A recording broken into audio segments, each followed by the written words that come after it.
ভূতের রাজ্য, ভানগড়ের রহস্য।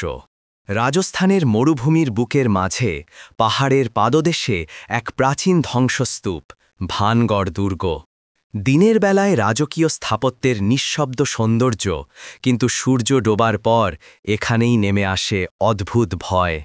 কেউ বলে রাত নামলেই দুর্গের ভেতরে শোনা যায় মন্ত্রোচ্চারণ, কারো কান্না, আর কখনো ঘোড়ার খুরের শব্দ।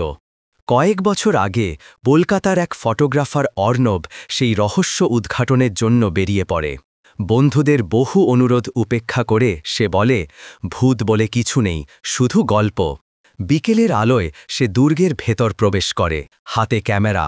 রাজকুমারীর প্রাসাদ, ভাঙা দরজা আর ছেঁড়া ঝুলনির পাশে শালুক ফুলে ভরা পুকুর, সবকিছুই যেন ইতিহাসের নিঃশ্বাসে ঘুমিয়ে আছে।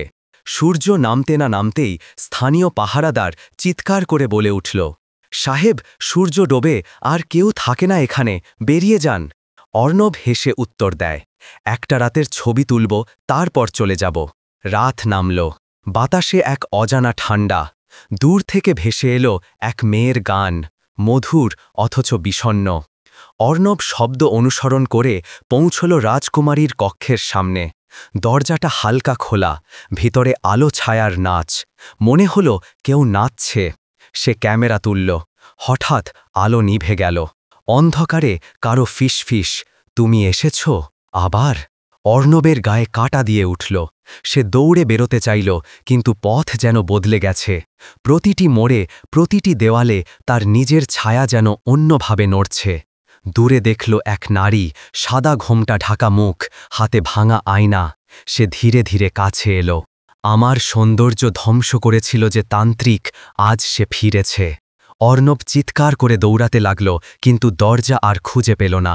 সকালের আলোয় পাহারাদাররা যখন দুর্গ খুলল, অর্ণবের ক্যামেরা পড়েছিল প্রাসাদের ভেতর।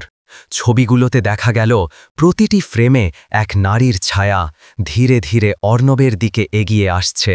সেই রাতের পর থেকে ভানগড়ে আর কেউ সূর্যাস্তের পর প্রবেশ করার সাহস পায় না। লোকমুখে আজও শোনা যায়, রাজকুমারীর অভিশাপ নাকি এখনও ঘুরে বেড়ায় দুর্গের দেওয়াল জুড়ে।